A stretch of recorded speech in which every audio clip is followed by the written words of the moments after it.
Shri M Shinas, operation സിന്ദൂറിന്റെ ഒരു സാഹചര്യം ഇപ്പോഴും അവസാനിക്കാതെ നിൽക്കുകയാണ്. എന്ത് സന്ദേശമാണ് ഇവിടെ നിന്ന് പുറത്തേക്ക് കൊടുക്കുന്നത് എന്നുള്ളത് വളരെ പ്രധാനപ്പെട്ട ഒരു കാര്യമാണ്. അതുകൊണ്ട് കൂടിയാണ് തുർക്കി ക്യാമ്പയിൻ, തുർക്കി പ്രൊട്ടസ്റ്റ് അല്ലെങ്കിൽ തുർക്കി ബോയ്ക്കോട്ട് ക്യാമ്പയിൻ ആ തരത്തിൽ വലിയ സ്വീകാര്യത ഈ രാജ്യത്ത് കിട്ടുകയും ചെയ്തത്. ഇത് ഒരു വിദ്യാർത്ഥി സംഘടനയുടെ പ്രതിഷേധമാണെങ്കിൽ പോലും ഇത് ഒരുപക്ഷെ സമൂഹ മാധ്യമങ്ങളിൽ നടക്കുന്ന പ്രതിഷേധങ്ങൾ ആ ഓപ്പറേഷൻ സിന്ദൂർ കൂടി കണക്കിലെടുത്തുകൊണ്ടാകണം. ഇസ്രയേൽ ഇന്ത്യക്ക് കൊടുത്ത നിരുപാധിക പിന്തുണ കൂടി മുഖവിലേക്ക് എടുത്തുകൊണ്ടാണ് ആ തരത്തിലാണോ ഈ പ്രതിഷേധത്തെ കാണേണ്ടത്? അതിനെതിരെയുള്ള മറു ക്യാമ്പയിനെയും കാണേണ്ടത് ആ തരത്തിലാണ്. ഓപ്പറേഷൻ സിന്ദൂർ ഇതിൽ പങ്കുവഹിച്ചിരിക്കാം. ഇപ്പോൾ തുർക്കി ഉൽപ്പന്നങ്ങളെ ഇന്ത്യയിലെ പല മേഖലകളിലും ബഹിഷ്കരിക്കപ്പെട്ടിട്ടുണ്ട്. പക്ഷെ ഞാൻ നേരത്തെ സൂചിപ്പിച്ച ചില കാര്യങ്ങളിലേക്ക് കടന്നിട്ട് ഈ കാര്യത്തിലേക്ക് വരാം എന്ന് വിചാരിക്കുന്നു. ഒന്നാമതായി നമ്മൾ കാണേണ്ട ഒരു കാര്യം, 2020-21 കാലത്താണ് എബ്രഹാം ഉടമ്പടി എന്ന ഉടമ്പടി പ്രകാരം UAE, ബഹ്റൈൻ, സുഡാൻ, മൊറോക്കോ ഈ 4 രാജ്യങ്ങൾ ഇസ്രായേലുമായുള്ള ബന്ധം നോർമലൈസ് ചെയ്തത്. വെറും നോർമലൈസേഷൻ മാത്രമല്ല, അതിൽ സുരക്ഷ, ഡിഫൻസ് കോപ്പറേഷൻ ഉണ്ട്, സുരക്ഷാ പ്രതിരോധ സഹകരണമുണ്ട്. അതുപോലെ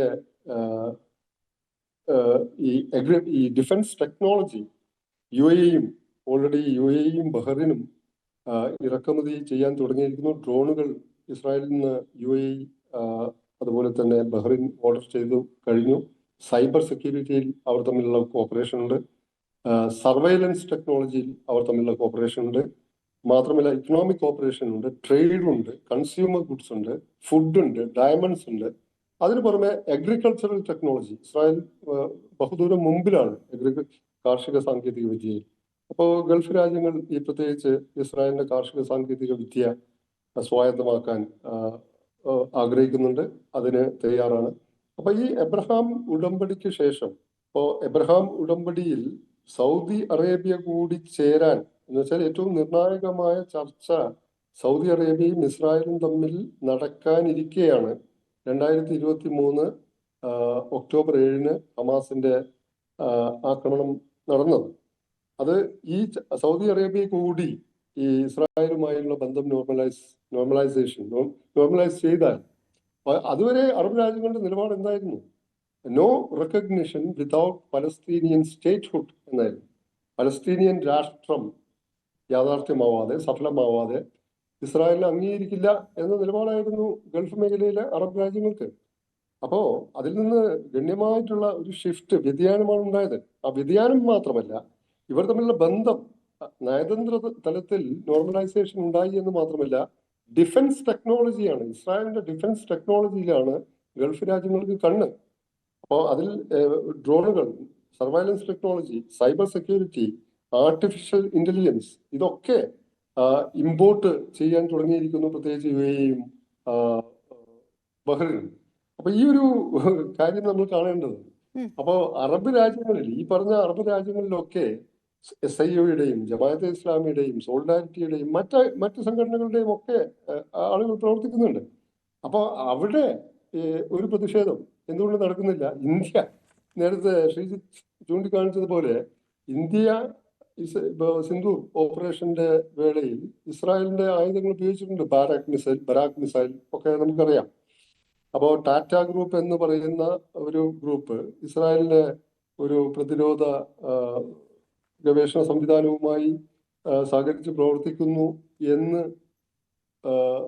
ഒരു ഭാഗത്ത് നിലനിൽക്കുമ്പോൾ തന്നെ, ഈ എബ്രഹാം ഉടമ്പടിക്ക് ശേഷം 2020 ശേഷം ഗൾഫ് രാജ്യങ്ങൾ, പ്രത്യേകിച്ച് UAE, ബഹ്റിൻ, സുഡാൻ, മൊറോക്കോ തുടങ്ങിയ രാജ്യങ്ങൾ ഇതേ ഡിഫൻസ് ടെക്നോളജിയാണ് മുഖ്യ ഇമ്പോർട്ട്, ഇറക്കുമതി മേഖലയായി കാണുന്നത് ഇസ്രായേലിൽ നിന്ന്. പിന്നെ ഫാർമസ്യൂട്ടിക്കൽ, മെഡിക്കൽ എക്യുപ്മെന്റ് അതും ഉണ്ട്, അഗ്രികൾച്ചറൽ ടെക്നോളജി ഉണ്ട്, അതുപോലെ കൺസ്യൂമർ ഗുഡ്സ് ഉണ്ട്. അപ്പോൾ ഗൾഫ് രാജ്യങ്ങളിൽ ഇല്ലാത്ത ഒരു പ്രതിഷേധ വാഞ്ച ഇവിടെ മാത്രം എന്തുകൊണ്ടുണ്ടാവുന്നു? SIOക്കാർക്ക് അല്ലെങ്കിൽ SIOയോട് അനുഭാവം പുലർത്തുന്ന മറ്റു സംഘടനകളൊക്കെ ഗൾഫിലും ഉണ്ടാവുമല്ലോ, അവിടെയും പ്രതിഷേധം നടത്തിക്കൂടെ? കഴിഞ്ഞ ഏതാണ്ട് 2 ദിവസം മുമ്പാണ് ഗാസയിൽ നിരുപാധികവും ശാശ്വതവും അതുപോലെ അടിയന്തരവുമായ വെടിനിർത്തൽ വേണമെന്ന ഒരു സുരക്ഷാ സമിതിയുടെ പ്രമേയം വന്നത്. ആ പ്രമേയത്തെ എതിർത്ത് വോട്ട് ചെയ്തത് അമേരിക്കയാണ്. ബാക്കി 14 രാജ്യങ്ങൾ, 5 സ്ഥിരാംഗങ്ങളും 10 നോൺ പെർമനന്റ് സ്ഥിരാംഗങ്ങളല്ലാത്തവരും, അതിൽ 14 രാജ്യങ്ങൾ ഈ പ്രമേയത്തെ, ഗാസയിൽ അടിയന്തരമായി ശാശ്വതമായി നിരുപാധികമായി വെടിനിർത്തൽ വേണമെന്ന പ്രമേയത്തെ അനുകൂലിച്ച് വോട്ട് ചെയ്തപ്പോൾ അതിൽ ഫ്രാൻസും ബ്രിട്ടനും ഒക്കെയുണ്ട്, റഷ്യയും ഒക്കെയുണ്ട്, ചൈനയും പാകിസ്ഥാനുമുണ്ട്. അപ്പോൾ അമേരിക്ക മാത്രം വോട്ട് ചെയ്തില്ല. അമേരിക്ക അതിനെ എതിർത്തു.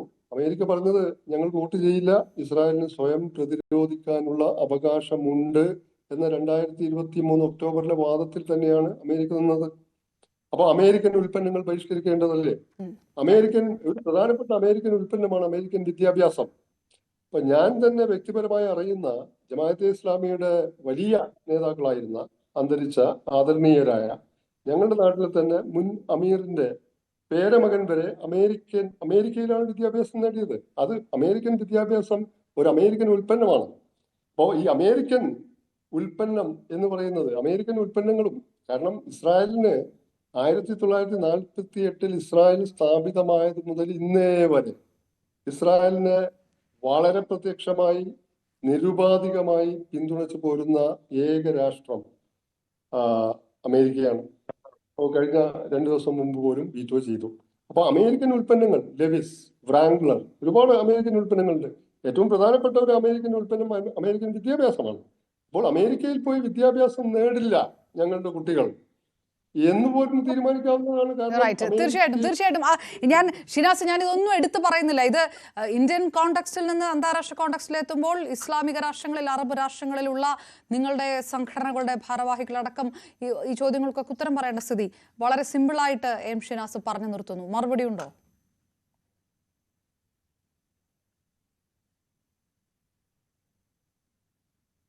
ഷഫാഖ് കേൾക്കുന്നുണ്ടോ?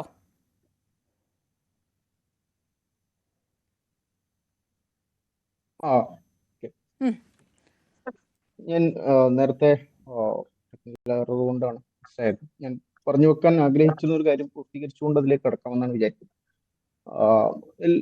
പിന്നെ ഇങ്ങനെ ഒരു ക്രൂരമായ വംശഹത്യ നടന്നുകൊണ്ടിരിക്കുമ്പോൾ അതുമായി അസോസിയേറ്റ് ചെയ്യപ്പെടുന്ന എന്തെല്ലാം സംവിധാനങ്ങളുണ്ടോ ആ സംവിധാനങ്ങൾ ഇപ്പോൾ ഇവിടെ സൂചിപ്പിച്ചതുപോലെ അതിന്റെ സാമ്രാജ്യത്വ മുന്നണികൾ ഒക്കെയും ഉള്ള അതിനോട് അസോസിയേറ്റ് ചെയ്യുന്ന എന്തെല്ലാം സംവിധാനങ്ങളുണ്ടോ അതൊക്കെയും മാറ്റി നിർത്താൻ കഴിയുക, അതിനോടൊക്കെയും ബഹിഷ്കരണം പ്രഖ്യാപിക്കാൻ കഴിയുക എന്നത് വളരെ സ്വാഭാവികമായി മാനവിക മൂല്യങ്ങളെ മുന്നിൽ നിർത്തി ആലോചിക്കുന്ന ഏതൊരു മനുഷ്യനും ആലോചിക്കാൻ കഴിയേണ്ടുന്ന ഒരു സംഗതിയാണ്.